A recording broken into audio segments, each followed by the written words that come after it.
Alright, in this episode, I want to now talk about the prepositions that we use with the instrumental case. So we have prepositions for place, and these are written over here. So nad means above or over something, and that something is going to be in the instrumental. Piered means before or in front of something.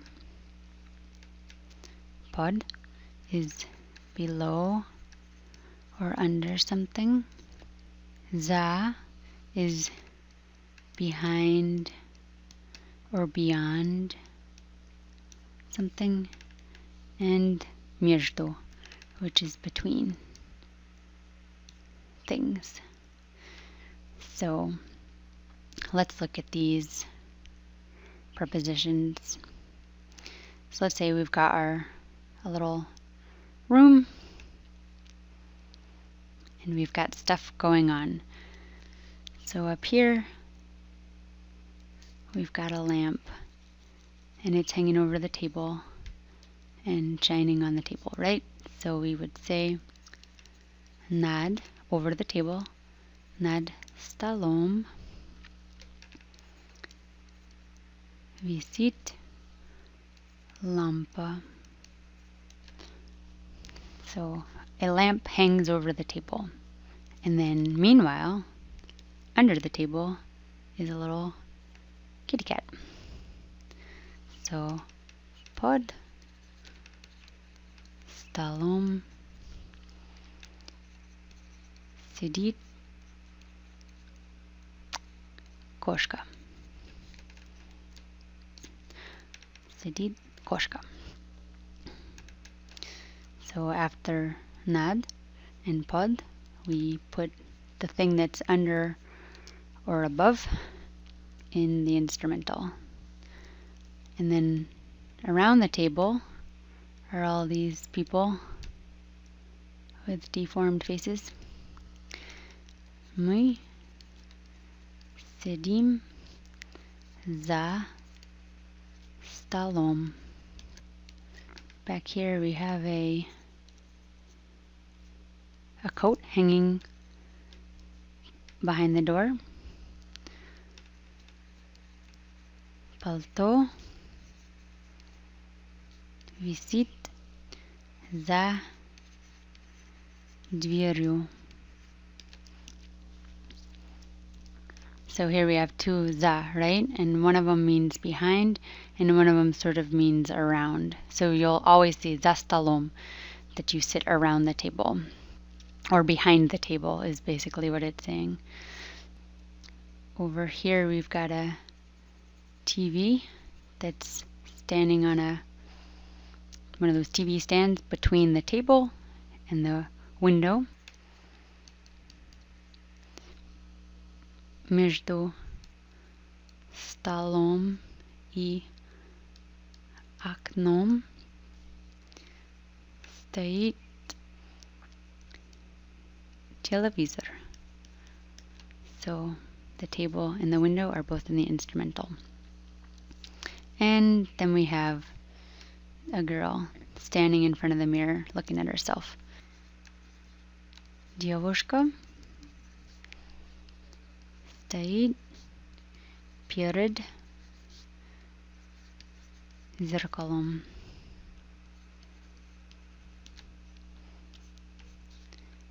So you can see all of our instrumental endings. Okay, these same prepositions, some of them have temporal or figurative meanings, so meanings to do with time.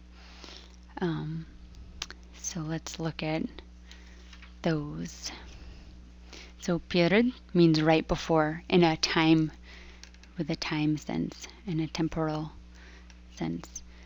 So она всегда читает перед сном. So she always reads before bed or before going to sleep. So right before. За means during or at or over, so some period of time. So these are temporal meanings. So завтраком. За завтраком папа читает газету. So during or over breakfast, Papa reads the newspaper. Pod, meaning under, and this is more of a figurative meaning. So, on находится под ее влиянием. It's instrumental. The thing that he's under is her influence, and that's in the instrumental case. And then finally, над, meaning over. Мне надо подумать над этим. So I have to think about that, or think it over. So we'd use that in the same way in English. Okay, so then there's the preposition s. And we'll give him all this space because he means with or together with when you're using it in conjunction with the instrumental case. It's a really common preposition with the instrumental case. Молодой человек познакомился с девушкой. So this young man has become acquainted or has met, right, with this girl. So, and then the instrumental. Пришла мама с сыном.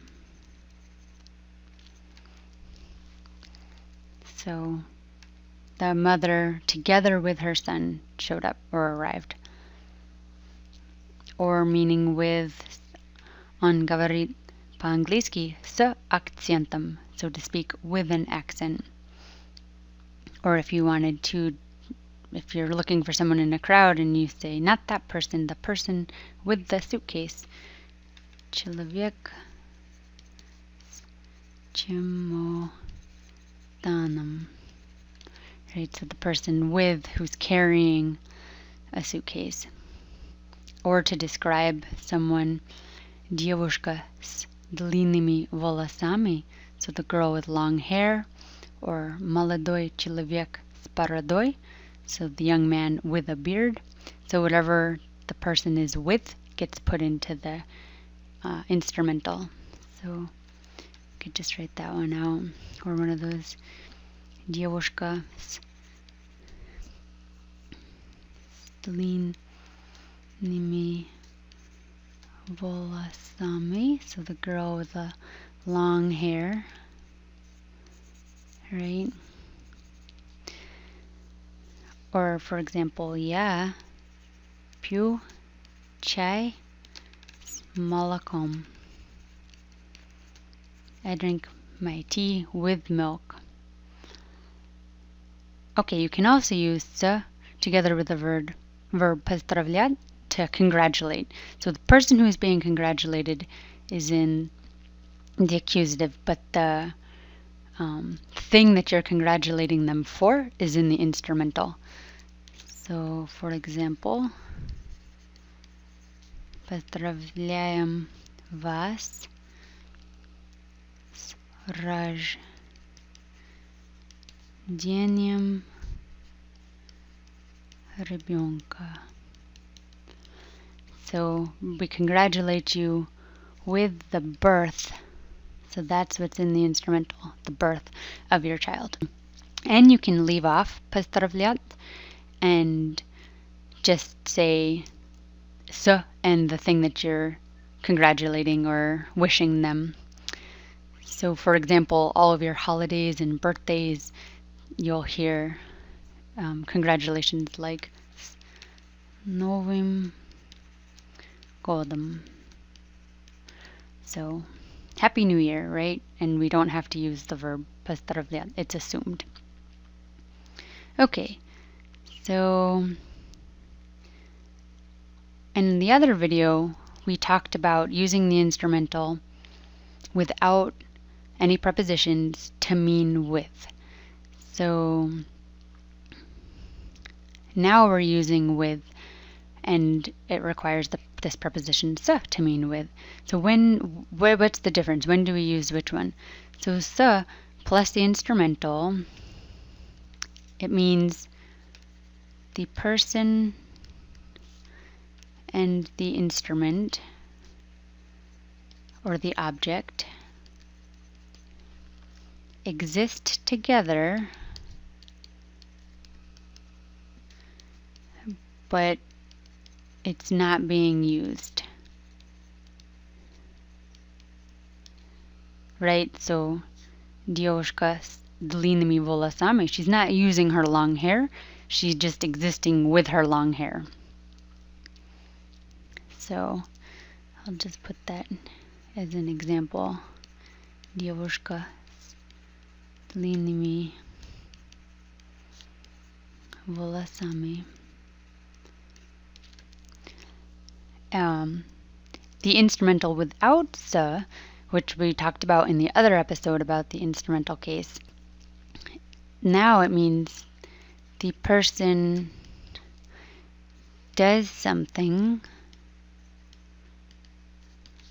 with the object or instrument. So for example, Papa режет хлеб ножом. So there's no "sa" here, right? So if you're actually using the thing, you don't use "sa." But if you're just describing someone or something that exists with something else, then you use "sa." So let's look at an example. So over here we have an artist and his paint on a table, but they're not interacting. The artist is not using the paint, so he's just художник с красками. So maybe I want you to see that person. No, that artist, the one with the paint. Over here, we have an artist using the paint. So художник рисует красками. So the artist paints with paint, or draws with paint, colors, whatever. Does his art with paint. So keep that in mind. Don't use "sa" when the instrument isn't actually being used. The instrumental case takes care of that. It says already that this is the instrument being used. You don't also need the preposition. Okay, and then there's one other point to remember when dealing with "sa." We also use "sa" with the genitive case. We've come across it. And if you use it with the genitive case, it means separation or removal of an object from a surface or other object. Okay, so this is the genitive meaning of "sa." If "sa" with the instrumental, it means to accompany, right? Like we just talked about. to accompany an action or an existence. So if you mix them up, this is what it could look like. Okay, so in this sentence, я снимаю шляпу с головы. So this is the genitive, right? So it's saying I'm removing this one object, my hat, from the surface of this other object, my head. So that makes sense. If, however, you use the instrumental case in this sentence and you say я снимаю шляпу с головой, it means I am removing my hat along with my head from my body, which would be a disaster, and there would be lots of blood.